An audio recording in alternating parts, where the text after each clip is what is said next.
सवेरा India में आपका स्वागत है। मैं हूं शारिक खान। यूपी के मशहूर शायर या फिर कहें देश के मशहूर शायर मुनव्वर राना के यूपी छोड़ने वाले बयान पर बीजेपी ने पलटवार किया। बीजेपी प्रवक्ता राकेश त्रिपाठी ने कहा कि शायर को दूसरे राज्य में घर ढूंढ लेना चाहिए क्योंकि 2022 में योगी आदित्यनाथ की वापसी तय। बीजेपी प्रवक्ता ने राना पर मजहबी रंग घोलने का भी आरोप लगाया। दरअसल मुनव्वर राना ने ओवैसी को वोट कटवा बताते हुए कहा था कि अगर उनकी वजह से यूपी में बीजेपी जीतती है और योगी दोबारा मुख्यमंत्री बनते हैं तो मैं यूपी छोड़ दूंगा। मैंने ये कहा था कि अगर ओवैसी यहाँ आते हैं, उनकी वजह से वो जो वोट कटवा, जो लालू का एक लफ्ज है, वोट कटवा के बहाने अगर उन्होंने भाजपा की मदद की तो हम उत्तर प्रदेश छोड़ के कलकत्ता आबाद चले जाएंगे। तो आपको लगता है कि असदुद्दीन ओवैसी जो है बीजेपी के एजेंट है, बीजेपी के लिए काम कर रहे हैं? हर जमाने में बीजेपी के लिए काम करते थे, कब नहीं किया इन्होंने। अगर बीजेपी के लिए हर सत्ताधारी के साथ काम करते हैं, वरना लाख 1.5 लाख करोड़ की प्रॉपर्टी की तरफ सरकार कभी निगाह भी नहीं उठाती है। मुनव्वर राना को इस देश ने, प्रदेश ने बड़ा मान सम्मान दिया, सर माथे पर बिठाया है, लेकिन अब वो लगातार सियासी टिप्पणियां करने का काम कर रहे हैं और सियासत में भी मजहबी रंग घोलने का काम कर रहे हैं। अब उत्तर प्रदेश में योगी आदित्यनाथ जी के दोबारा चुने जाने पर जिस तरह से वो प्रदेश छोड़ने की बात कर रहे हैं, तो उन्हें अब कहीं दूसरी जगह मकान खोज लेना चाहिए, क्योंकि उत्तर प्रदेश में तो फिर योगी आदित्यनाथ जी की वापसी होने जा रही है। और ऐसे में अगर मुनव्वर राना को कहीं दूसरे शहर पसंद आता है तो निश्चित तौर पर वो देश में कहीं भी जाकर रहने के लिए आजाद है। भारत के संविधान ने आजादी दी है, लेकिन उत्तर प्रदेश में तो योगी आदित्यनाथ जी फिर वापस आ रहे हैं। यूपी में आगामी विधानसभा चुनाव को लेकर बीएसपी ने कमर कस ली है। अध्यक्ष मायावती पार्टी को मजबूत करने में जुट गई हैं। उन्होंने एक प्रेस कॉन्फ्रेंस कर प्रदेश के ब्राह्मण समाज को फिर बीएसपी से जुड़ने की अपील की। उन्होंने कहा कि 23 जुलाई से ब्राह्मण सम्मेलन किया जाएगा, जिसकी शुरुआत अयोध्या से होगी।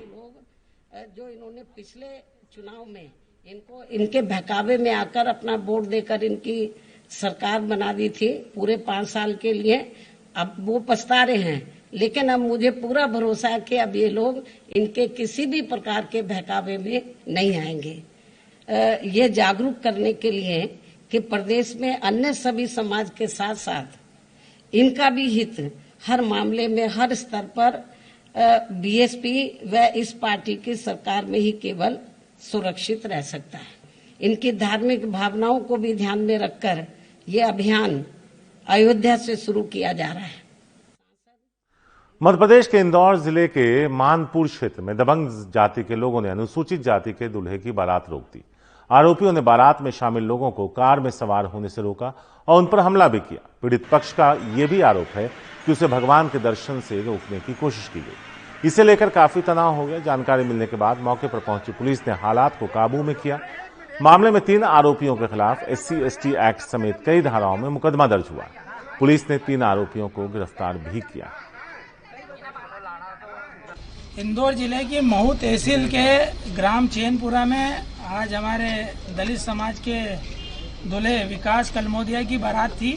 यहाँ पर बारात भी रोकी गई और भगवान श्री राम के दर्शन करने से भी रोका गया। मारपीट पे उतारू हुए और यहाँ हमारी समाज के प्रदेश अध्यक्ष संजय सोलंकी जी उपस्थित हुए, तो उनके साथ भी झूमा झटकी हुई है। जान से मारने की धमकी दी है। साथ ही मंदिर के अंदर पत्थर भी इकट्ठे कर लिए थे उन्होंने मारने के लिए। और शर्म की बात यह है कि कुछ पुलिस प्रशासन के सामने ये स्थितियां बनी। मध्य प्रदेश सरकार की एक मंत्री ने खुद के साथ सेल्फी लेने की कीमत तय की। मंत्री उषा ठाकुर ने बयान दिया कि सेल्फी लेने में वक्त खराब होता है और कई बार इस चक्कर में हम लेट हो जाते हैं। ऐसे में जो कार्यकर्ता उनके साथ सेल्फी लेना चाहता है उसे पार्टी संगठन में 100 रुपए जमा करवाने होंगे। हम सब जानते हैं कि सेल्फी में वक्त बहुत खराब होता है और कई बार हम लोग घंटा भर तक लेट हो जाते हैं। तो संगठनात्मक दृष्टि से ये विचार किया कि हमारे यहाँ मंडल कार्यकारिणी है, मंडल कार्यकारिणी में कोषाध्यक्ष जी भी होते हैं, तो जिस मंडल में जो जितनी सेल्फी खिंचाएगा वो 100 रुपए का शुल्क मंडल कोषाध्यक्ष के पास जमा करेगा, ताकि वो सब राशि संगठन के काम में ही आएगी।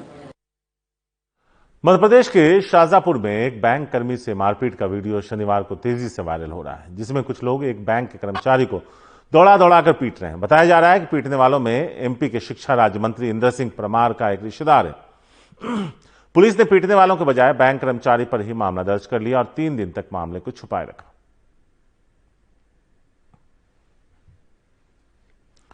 सोशल मीडिया पर एक युवक की पिटाई का वीडियो वायरल हो रहा है। युवती से छेड़खानी के मामले में फैसला सुनाते हुए पंचों ने युवक की लातों घूंसों से जमकर पिटाई कर डाली। बिजनौर के बुढ़नपुर नैन सिंह के रहने वाले विपुल नाम के युवक की सरेआम पिटाई के मामले में फिलहाल पुलिस ने 2 पंचों को गिरफ्तार किया है और बाकी की तलाश की जा रही है।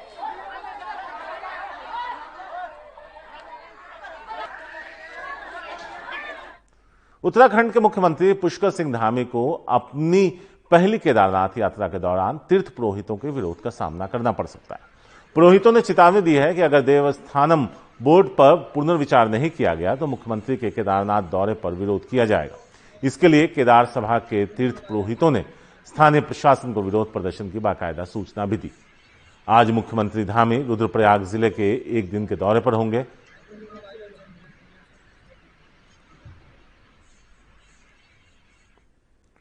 हरदोई के सांडी कस्बे में एक तेंदुआ रिहायशी इलाके में घुस गया। एक मकान में घुसे तेंदुए ने वहां मौजूद शख्स को घायल कर दिया। घर के लोग बाहर निकले तो लोगों ने दरवाजे को बाहर से बंद कर दिया। उसके बाद वन विभाग और पुलिस टीम ने मौके पर पहुंचकर ऑपरेशन शुरू किया।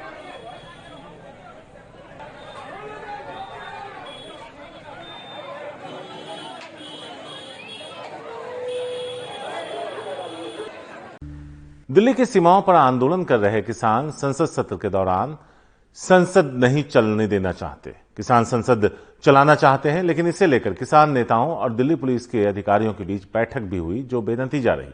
अब सोमवार यानी आज फिर किसान नेता और दिल्ली पुलिस के अफसरों के बीच बैठक होगी। 22 जुलाई से जंतर मंतर पर किसानों द्वारा किसान संसद के ऐलान के बाद सिंघू बॉर्डर के पास दिल्ली पुलिस और किसान नेताओं के बीच बैठक हुई।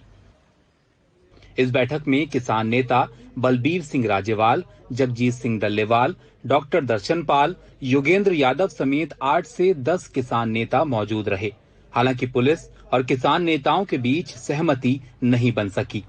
उन्होंने कुछ संख्या कम करने के लिए कहा गया, कुछ संख्या कम कर लीजिए और पार्लियामेंट के पहले स्थान तय कर लीजिए। तो हमने कहा हम पार्लियामेंट तक ही जाएंगे और संख्या भी कम नहीं करेंगे। आप अपनी जगह पर बरकरार हैं? हाँ, बरकरार है। उम्मीद है कि प्रशासन इस बात को मान लेंगे। दरअसल आगामी मॉनसून संसद सत्र के दौरान किसान संसद के पास किसान संसद चलाना चाहते हैं।